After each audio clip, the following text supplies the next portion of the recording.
Yes, hello, welcome back to the Rugby League Forecast podcast as I go through the New South Wales and Queensland State of Origin teams for Game 1 2026. I'll start with the Blues, and this is their coach Laurie Daly, who announced this on Monday morning. So at fullback, they've picked James Tedesco, the two wingers Brian To'o and Tolutau Kola, the centres Stephen Crichton and Katoni Staggs, the halves are Mitch Moses at 6, and the 7 is Nathan Cleary. Up front, Aden Fanua-Blake. In the number 8, the hooker, Reece Robson, and the number 10 is Mitch Barnett. The back rowers, 11, Hudson Young, 12, Haumole Olakau'atu, and 13, Isaiah Yeo is the captain of the side. On the bench, 14, Cameron Murray, 15, Victor Radley, 16, Jacob Saifiti, and 17 is Blake Brayley. 18 is Ethan Strange and 19 is Casey McLean, and the reserve in this game is Dylan Lucas. Now for the Queensland Maroons for Game 1 2026, they line up like this. At fullback is Kalen Ponga. The two wingers are Selwyn Cobbo and Jojo Fafita from the Gold Coast Titans on debut. The centres are Robert Toya and Hamiso Tabuai-Fidow. The halves are Cameron Munster and Sam Walker on debut for Queensland. His first game in maroon colours. Thomas Flegler in the number 8, 9, Harry Grant, and 10, Big Tino. 11, Ruben Cotter, 12, Kurt Capewell, and another debutant for Queensland is the number 13, Max Plath. Now the 14 is Britton Nakora, 15 is Lindsay Collins, 16 is Patrick Carrigan, 17 is Trent Loiero, the 18 is Ezra Mam, and the 19 is Gimmet Shibasaki, and 20 is Kulikefu Fine Fuiaki. He is the reserve. So that's how both Origin teams line up. Now, personally, there's a few surprises, I think it's fair to say. There were a few obvious players that were going to be picked, such as Harry Grant for Queensland, Brian To'o for New South Wales. You knew some players were going to be there, but let's analyse the sides. So I'm going to start with, what I'll do is I'll start with Queensland first, right? So at fullback, Kalen Ponga, I actually really like this decision from Billy Slater. Personally, I would have gone with Reece Walsh, but I can totally understand why Kalen Ponga has been named. Now, he played the first 3 games of the season, and then he got injured. First 2 games, he got injured at Brookvale Oval. He was out there for about 5 or 6 weeks. He was out injured, and he came back in fine form, and he has been dominating ever since, especially under Justin Holbrook, who is certainly getting the best out of Kalen Ponga. Now, the two wingers, Selwyn Cobbo, I like this. Look, he's been in decent form. He hasn't been one of the best wingers in the competition by no means, but I think Billy Slater has a relationship with him, and I think there's something about Selwyn Cobbo where if he minimises the errors, he's so damaging, and there's this presence about Selwyn, the way he can move, the way he can run, the way in which he can score a try, finish a try off, and create tackle busts, and his kick returns are very damaging. So I can understand why they have made this decision. So look, I probably would have had him on the wing as well, to be completely honest with you. I really like what Billy Slater's done there by picking Selwyn Cobbo. Let's move into the centres. So Robert Toya. Obviously, we know the story about Rob Toya. Last year, he played only a handful of games before being rewarded an Origin jersey for Queensland for his first game, which was Game 1 last year, and ended up winning a series in the centres at such a young age. What a privilege and an honour for young Robert Toya to wear his state's colours at such a young age. He's got a real history in Origin. That's for sure. A real big history, big future as well going forward. Now the Hamiso Tabuai-Fidow named on the other centre. Look, I like this. They need speed out wide. They've got speed out wide. He's one of the most attacking, brilliant runners in the game. He is a weapon, absolute weapon.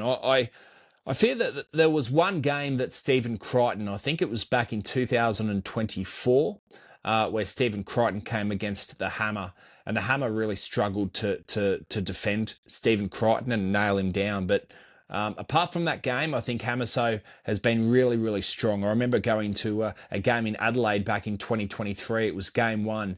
And the Hammer got the first try, and he was just absolutely unbelievable in that game. And I remember sitting there watching that game thinking that he is dead set one to be one that New South Wales need to be quite worried about for a long period of time. He's still only 25, 26 years of age, I believe. And of course, he made his debut back at the North Queensland Cowboys, and he's just had a tremendous career, especially since he arrived at the Dolphins in 2023. So he has earned his position there. Jojo Fafita on the other sting for Queensland. I understand this from Billy Slater. I think the thing about Jojo Fafita is he can score a try, he can do all these things, but what's really, in a side that defensively has struggled this year, I do believe that, the position wing is one of the most important defensive positions in the way in which the game is played now. And I think Jojo Fafita is dead set. His defense is very underrated. So if you watch his defense most weeks, he will rush up and he will read the play really well. He will let in some tries on his edge, but that's not always his fault. It's the inside men as well. His back rower, he's 5'8", he's centre. Overall, I think he's a pretty good defensive winger, and I can understand why why Billy Slater chose Jojo Fafita. Obviously, we know he's fast, he's agile, he can tackle bust, he can do all these different things. But one thing about Fafita that I've really noticed in his game, which has certainly improved over the last 12 months, is his defence. So I can understand why Billy has put him there in the number 5 jersey. Now the halves, Cameron Munster, a bit of talk about whether or not he'd be in doubt for this game based on his form, due to his form to start the first half of the season for the Melbourne Storm. Look, I think, in my opinion, he was always going to be there. What he did last year, he's one of those players like Nate Miles where no matter what your form is going into an origin, you know that these players will deliver. And I thought Cameron Munster, what he delivered in Game 2 and Game 3 last year for Queensland as captain of the state, and especially after the passing of his father just before Game 3 happened, days away from the game, the way in which he decided to not let his teammates down, and not that he would have anyway if he didn't play, but he put his state and his teammates first. And he delivered, and it was one of the bravest origin efforts I've ever seen from anybody. I'm a diehard Blues supporter, but what Cameron Munster achieved last year was second to none, one of the best things I've ever seen in rugby league. So he has earned his spot, not necessarily this year based on form, but the dedication, the determination, and the motivation that he plays with every single week. When he plays every single game, when he plays for Queensland, there was no doubt that he was going to be the captain and number 6 of this side. Now, the 7, Sammy Walker, congratulations to Sam Walker. I remember watching Manly play back in 2003, Brookvale Oval, the first ever Golden Point game between the Manly Sea Eagles and the Parramatta Eels, and it was Sammy's old man, Ben Walker, getting the penalty conversion from the sideline to win it for Manly. And to think 23, 24 years later, we now have his son being the halfback of Queensland. Pretty special, I've got to admit. And I think it's real. I think it's, they would have gone with Tommy Dearden. There's no doubt about it, based on what he achieved last year in the Origin series. But for me, I understand why they've gone this direction. Sam Walker doesn't even know what Sam Walker's going to do. And I think that's quite dangerous for New South Wales when they defend. Sam Walker, 70, 80 metres away from the line, from the line, and they're stuck in the red zone and they can't get out. Like, he doesn't worry me as a New South Wales player. When Sam Walker worries me is when Queensland are now 10, 20 metres away from scoring a try. What's he going to do? A little grubber kick? Is he going to put a little kick in for his back rowers?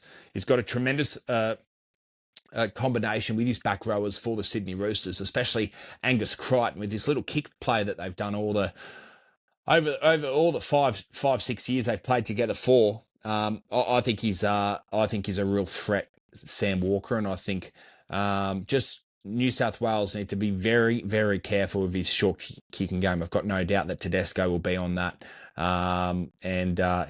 He'll be doing his homework on Sam Walker. There's no doubt about it. Congratulations to Tom Flegler. Flegler lining up front row. Now, I was surprised by this. Personally, I would not have had Tom Flegler there. And that really hurts me to say, because what he's achieved in his career, I mean, making a grand final in 2023, playing for Australia, playing for his state. He hasn't played Origin in a couple of years, and his career he was almost set to medically retire. He's come back. For me personally, Tom Flegler hasn't played bad football, but he hasn't been amazing as well. And to be fair to him, I don't think anyone expected him to be back into the form he was straight away, especially in the first half of the season. I think Billy warms towards a beautiful story about a good man in the game. And I think Billy, he knows it's more than just form in Origin. And I think Thomas Flegler, look, he hasn't been terrible at all. I don't think he has been. What's really let him down this year when he's played is his discipline. He has given away a lot of 6-agains and a lot of penalties. That's something that he needs to be really, really aware of in this game next Wednesday night, which I've got no doubt he will be. I personally, he's one of the only Queenslanders in this side I wish to see go really well. And as I mentioned, guys, he hasn't been terrible for the Dolphins, but his discipline has been poor. He has been a presence, and he's been he especially with the retirement of Daniel Saifidi, having Tom Flegler back in that side for the Dolphins has been no doubt one of the reasons they've been winning, just having his experience, his presence back in the side. But, you know, we all love a comeback story in rugby league, and the fact that this guy has made his way back into the Origin side, I absolutely love it. Harry Grant, named at hooker. I'm not going to go anywhere there. We all know that he was going to be the option there. Big 10, Big Tino in the 10 jersey, he was always going to be there. Now, this is where I have questions for Queensland. Now, my opinion is that if Tom Dearden was going to play, Helam Lukey would be in this side playing in the number 11 jersey. Based on his combination with Tommy Dearden at the Cowboys. I think the fact that Dearden got injured had done no favours for Helam Lukey. So Ruben Cotter, who played back row last year for Queensland, did a tremendous job. For me, he's actually been one of the best defensive back rowers over the last 5 to 10 years in Origin history. Just watch his defence in Game 3 last year. Oh, hang on, we've had a wasp just fly into the centre of excellence here.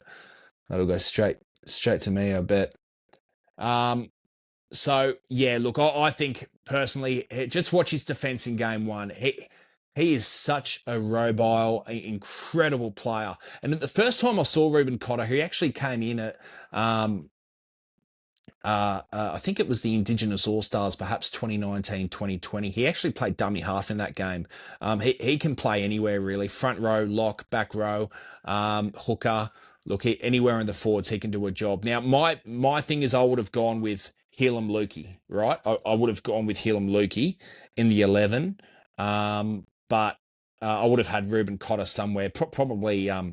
as the 13, to be completely honest with you, and I probably would have had Max Plath as the 14. Now the number 12, Kurt Capewell. You know, some people might be scratching their head going, well, look, he hasn't been in fine form this year for the Warriors. He hasn't been bad either, but he hasn't been at some of the form we've seen over the years, especially when he wore a Broncos jersey for those few years. For me personally, I think Kurt Capewell deserves to be in this side. And I think there's no doubt that there has been some sense of loyalty towards Billy Slater, towards the players that did it in the decider last year at ANZ Stadium, or Accor Stadium these days it's called. So, look, I think Kurt Capewell's a man that will... He gives you flexibility as well. If there's an injury in the centres, he can come on and play in the centres. I mean, they've got Gebert Shibasaki on the 6-man bench there, so I don't think they'll need to use him in the centres at all. But he gives you that flexibility if you need to make changes on the spot. So I can understand why he is in the side. The number 13, as I mentioned, is Max Plath. Now, for me, Max Plath is the best selection out of both Origin sides. Now, I know I just said I would have had him as the number 14 for Queensland. He can actually cover the halves as well. I'm pretty sure he grew up playing a lot of halfback. He can play hooker. You could chuck him at front row. He's played back row for the Dolphins. He can play lock. I just think off the bench, his impact would probably be needed more. For me personally, I would have had Patrick Carrigan starting at lock forward for the Queenslanders, but I can understand why Billy Slater has picked Max Plath there as well. He's been unbelievable. And Dolphins fans, if you heard my preseason preview about the Dolphins, I was talking about how much I would, if I was head coach of Manly, how much money I would throw at Max Plath to get him over to Manly. He just seems like one of the most hardworking, best blokes in the game, and somebody that you'd want to base your club around. I know we talk about Nathan Cleary and Luai and all these big players in the game, that the marquee players, so to speak. For me, Max Plath going to a club would be like a Dale Finucane or a Cameron McInnes going to Cronulla back in 2022. And so for me, it's a culture. It's a culture thing that he would bring to the club, and I've got no doubt that that's something he will bring to Queensland. He will make sure that when Billy has picked him, when he plays for Billy Slater will know that he will not let him down. So really looking forward to what Max Plath can do. Britton Okora on the bench, Lindsay Collins, Patrick Carrigan, Lindsay Collins. Look, I can understand it, I guess. Trent Loiero on the bench. Probably wouldn't have picked him. He just hasn't been... He gives away a few penalties. Look, he did a job for Queensland last year at lock forward. I'm pretty sure he played in the 13 jersey last year in that decider. He did a good job in that decider as well. So, as I mentioned earlier in the podcast, there have been a few players that have been rewarded based on, I think, loyalty from Billy to pick. A lot of players in here aren't in great form. A lot are. But there are some players that...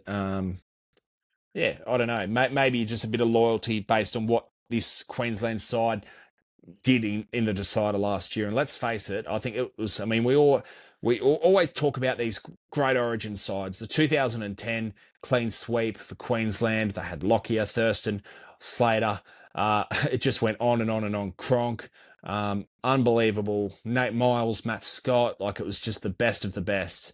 Greg Inglis. But honestly, the decider last year for Queensland, as a New South Wales fan sitting there watching it, I remember thinking, you know what? That is the best ever Queensland performance I have ever seen.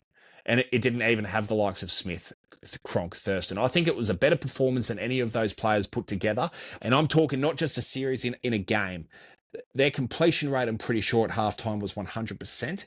And I think they may have made only one error through the game. So for me personally, I just think it was one of the best, dead set one of the best games I've ever seen from any side over the years in State of Origin. It was unbelievable. So I can understand the loyalty from Billy Slater to pick certain players. Trent Loiero has not been bad, but he does have discipline issues. If he can fix them up and live up to his potential, and to be fair to him, he's been a lock forward in 2 grand finals in a row for the Melbourne Storm. Sure, they've lost both grand finals, but his impact, when he's switched on and he doesn't lose focus and he's concentrated, then I think all the best to him. I think he can go out there and do a really good job. Ezra Mann will cover the halves on the 6-man bench in the 18, the 19. Gemmet Shibasaki, what a great job he did for Queensland last year. He's probably just not in the same form, I think it's fair to say, as what he was last year, but really looking forward to seeing how he goes if he gets a crack. And the 20, the reserve, is Kulikefu Fine Fuiaki. So for me personally, I probably would have gone Cotter at 13 and Fine Fuiaki as the starting back rower in the 11 jersey for Queensland. But hey, what do I know?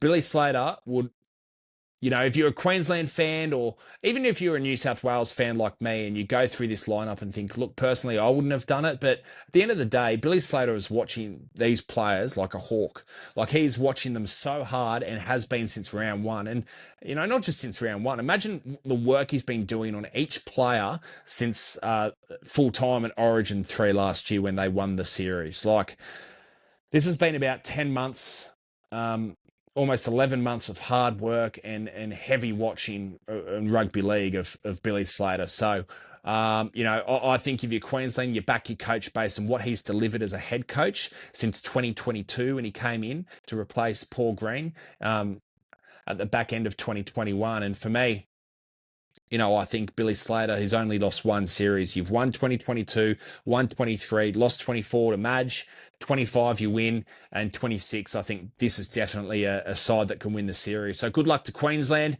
I don't wish them, too much luck, to be honest with you. I hate them, but that's because I respect them, to be honest with you. What they've achieved since I've been alive in State of Origin is it sucks for me, but I can't help but to respect what they've done in the greatest game of all rugby league. Let's go across now to New South Wales and analyse their sides. Now at fullback, James Tedesco, I really like this pick. I would have gone Tedesco. Now, the thing about Dylan Edwards is he has got a passing game. I've heard people in the media and podcasts come out and say, look, he doesn't have much of a passing game. His passing game is similar to Tedesco's in terms of like these two fullbacks, Dylan Edwards and James Tedesco, have great combinations with their left and right hand centres where they swoop out the back and then they can hit a centre on the short ball and set up a try. They swoop out the back and all of a sudden, instead of a fullback, they become a modern day halfback or 5'8" and just dummy pump it, cut it out to the winger or just short ball to the centre. James Tedesco and Dylan Edwards can they can do this. They have it in their game. So I don't buy the whole thing of, they don't have much ball work. They're not the most, they're not like a Scott Drinkwater. They're not that attacking sort of brilliant ball playing fullbacks, but they have the skill and they have what it takes to do it. And they do it most weeks. We just don't talk about it enough. For me, James Tedesco, the reason he got named fullback is because of the middle he does and the work he does in the middle of the ruck, the way in which he can give his forwards a break. And one thing I've noticed in James Tedesco's game is back in 2023 and 2024, I think it's fair to say he overdid it. He played too much football in terms of he probably didn't have the side around him. Still, the Roosters had good sides around him, but they did lack experience in certain positions.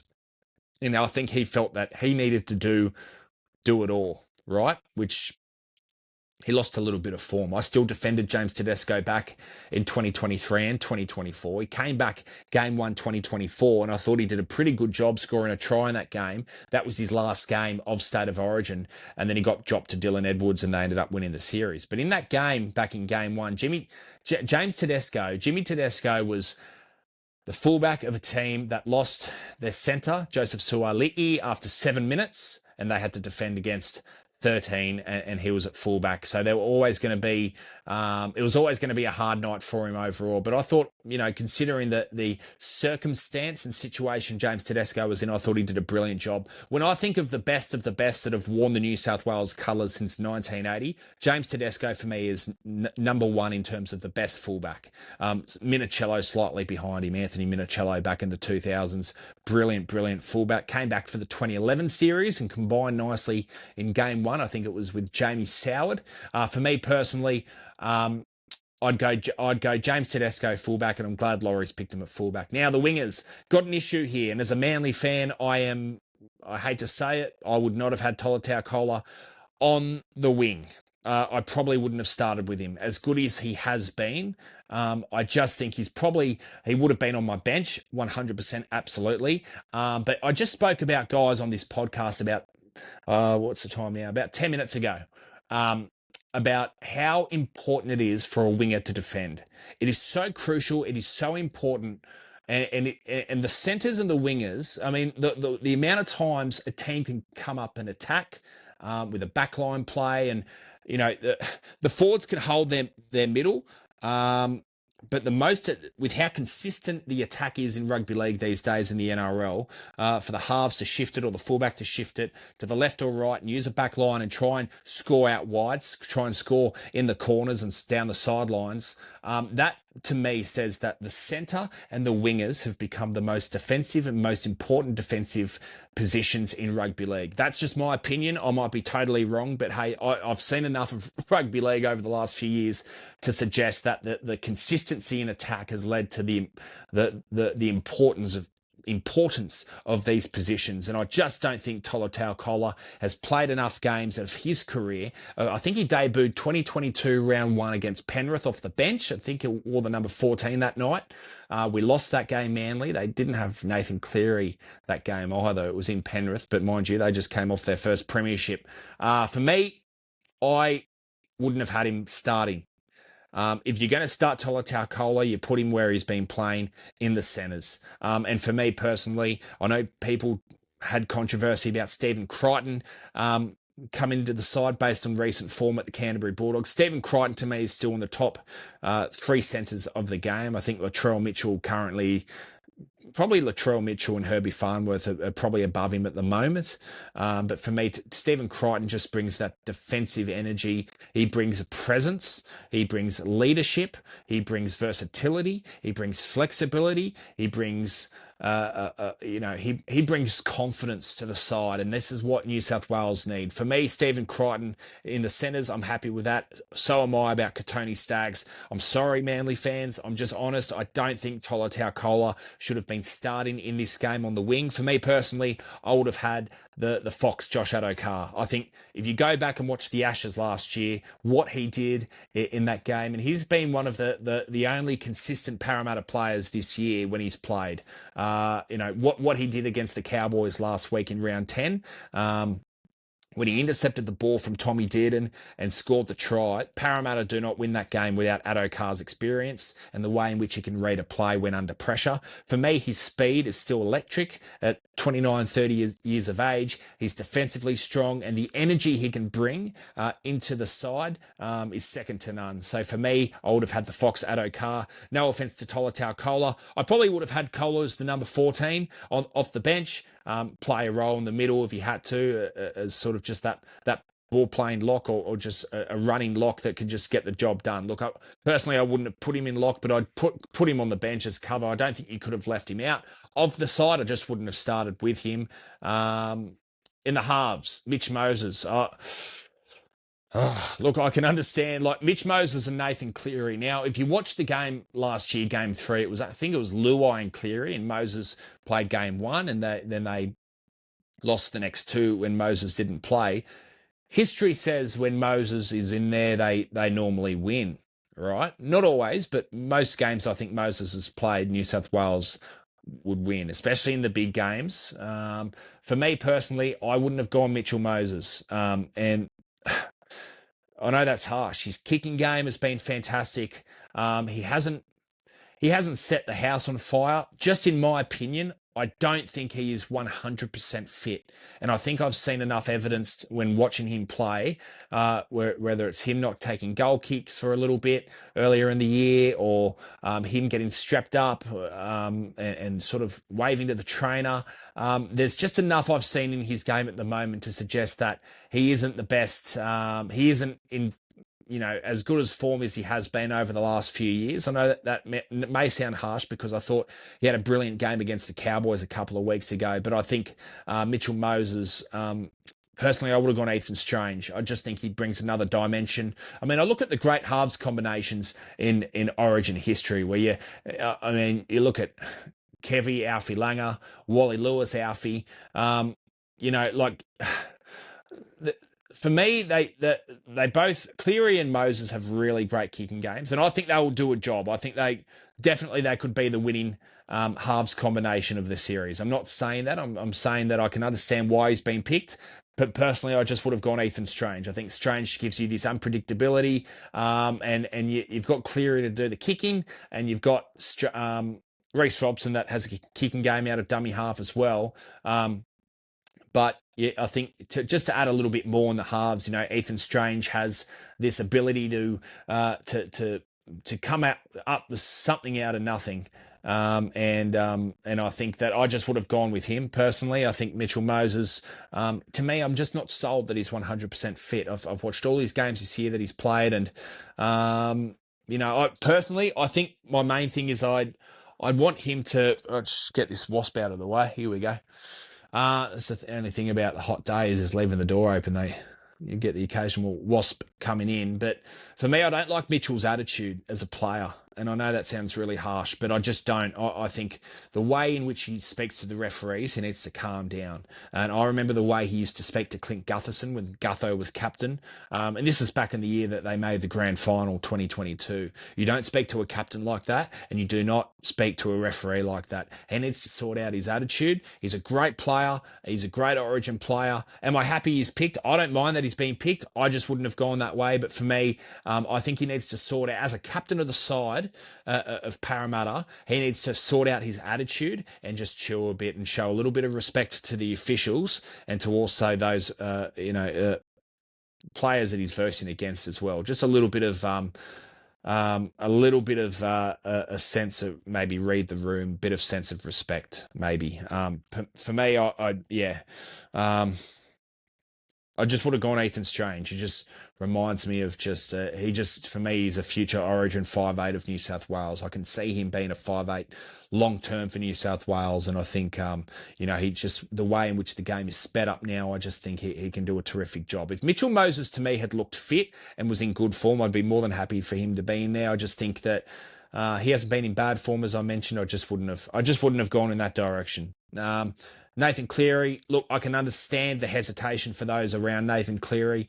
Now, when people say he hasn't delivered in State of Origin football, I don't buy into that. I think his first season was back in 2018, and for me, he's actually been a pretty good player, an Origin player, in my opinion. But my only question came really in the decider last year when I think it was 20 points to nil. New South Wales were down at half time at Accor Stadium in Sydney at Homebush in front of 80,000 or at least 60,000 of New South Wales screaming supporters cheering them on. And I feel that a lot of the responsibility fell back on Nathan Cleary. He took accountability and responsibility after that game, saying, I was nowhere near good enough tonight. I didn't direct the side around. And when I hear that from him, that gave me confidence that he could take plenty of lessons out of that decider and make sure that that never, ever happens again in his Origin career. For me, I would go Nathan Cleary based on the fact that I think he's been the best player of the competition this year.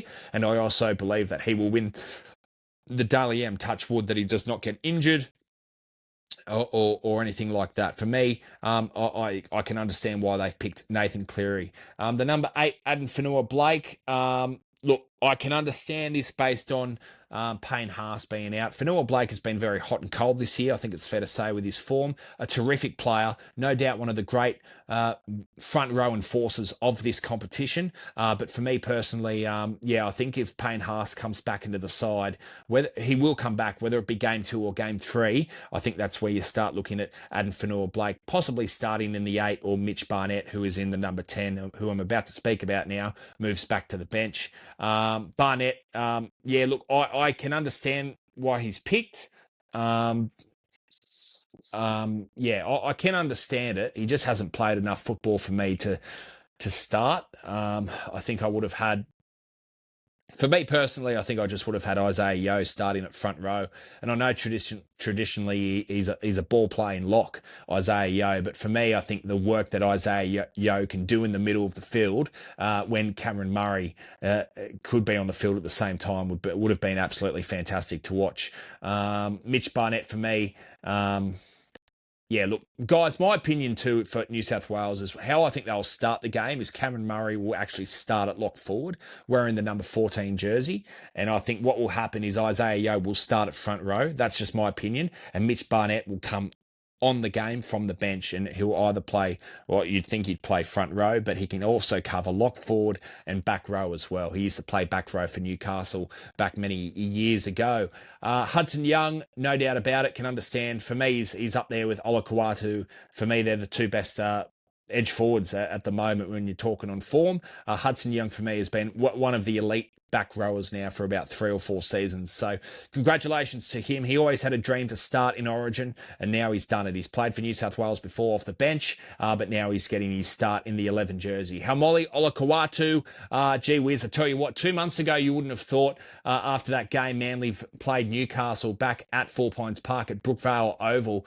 If you told me that Olakau'atu would be starting in Origin, I would have said to you, well, a lot would need to go right for that to happen in terms of, things would have to be fixed up at Manly, and that's exactly what's happened. They have been unbelievable, the Manly Sea Eagles, and what Olakau'atu has done for Manly against that Tigers side over the weekend, who, to be fair to the Tigers, they were depleted and many players injured.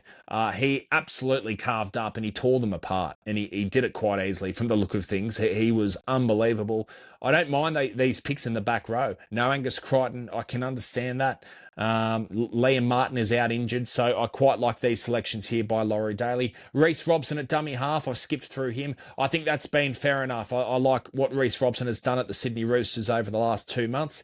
He was out for the opening month with a broken hand, I believe, and when he came back, I thought he did started off slow, a couple of weeks, 3 weeks, focusing in trying to fit in with the new way of things at the Roosters. But after about 3 or 4 weeks, from about round 7, round 8 onwards, I'd say from Anzac Day game against the Dragons, I thought that's when Reece Robson started to absolutely play his best football, and probably the best football I've ever seen him play in his career. Of course, I think he debuted back at the Dragons, moved to the Cowboys, got to a prelim with the Cowboys, and then, of course, ended up at the Roosters. I think he's in the best form of his career at the moment, Reece Robson. We always think of Reece Robson as a defensive hooker, but the amount of work he's done on his attack over the preseason is very, very noticeable. And I think he's a much better Origin player now than he would have been last year or the years before. I think he's a player that I'm really, really excited to see. The 13 is Isaiah Yeo. Look, he's named in the 13. Will he start there? Look, you start Isaiah Yeo, 100% you have him in your team, and if you can, have him to play 60 to 80 minutes, without a doubt. But for me, I would have gone Cameron Murray, based on the way in which Cameron Murray can speed up the middle of the ruck with his quick play of the balls.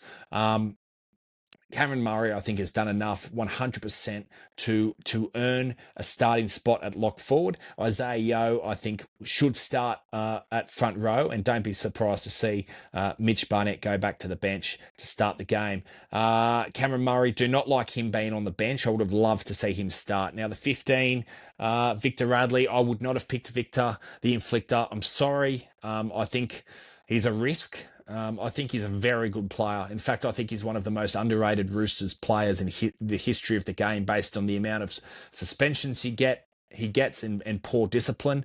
For me, he has achieved a lot in his career. I think it was 2018 he debuted, played a bit of hooker, back row, ended up as a premiership winning lock for back-to-back years in a row, 2018, 2019. He is a fantastic player, but he could be the difference between a game being won with his mental toughness, his agility, his skill, his footwork, his defence.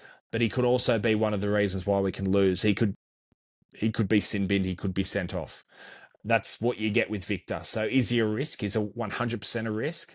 Did I hate seeing him in the side? No, not at all. For me, he is an Origin player. I just don't know if I think there's been years before where before Victor Radley said that he'll play for England, before the eligibility rules had changed over the most recent preseason. I just think Victor Radley, he's been in better form. He didn't play for a lot of this year as well. I guess he goes in reasonably fresh to a degree. Look, for me personally, I just wouldn't have had him. Jacob Saifidi as well. I wouldn't have had Jacob in there either. Now, he's been fantastic this year for the Newcastle Knights, alongside Trey Mooney as the starting front rowers. They have absolutely impressed the shit out of me and Newcastle supporters. You know, I actually criticised that forward pack at the start of the year, and I know I'm so wrong about that. I think they have absolutely stood up. I just don't think he's done enough to earn himself a spot on the bench or anywhere in the New South Wales lineup, to be frank. I just don't think I wouldn't have had him there. For me personally, I would have had Jackson Ford there, who can also front row, back row. He could also cover lock in a pinch as well. Jackson Ford has been one of the best front rowers of the season so far for the New Zealand Warriors. And when you're talking the two best teams of the competition, you're talking the Penrith Panthers and the New Zealand Warriors. And there's no doubt that the Warriors would have not have won as many games without Jackson Ford in their side. I think what he's done and his presence has been absolutely unbelievable. Blake Brayley in the 17. I like Blake Brayley off the bench. I don't mind this at all. Reece Robson, to expect a dummy half to play 80 minutes of Origin now is extremely unlikely. and rare. So yeah, just with how the game's sped up now. So really looking forward to seeing how Blake Brayley goes off the bench. I like that selection from Laurie Daly. Ethan Strange and the 18 and 19, Casey McLean on the extended bench. And Dylan Lucas is the reserve for New South Wales in this game. Of course, he can fill in at centre or back row if there is an injury before kickoff there. All right, they are my Origin, they are the Origin teams, and also who I would have picked in Origin. If you agree or disagree, please leave it in the comments. I don't want to be the only one in this podcast community that has a say. I want to learn from you guys as well, and what you guys reckon, who you would have picked in certain positions as well. Can't wait for Origin next Wednesday, Origin 1. All right, I'm going to do my NRL Magic Round review very soon. We've got team lists coming up and my round 12 tips and predictions. How good's rugby league, guys? Best game of all. Thanks for listening.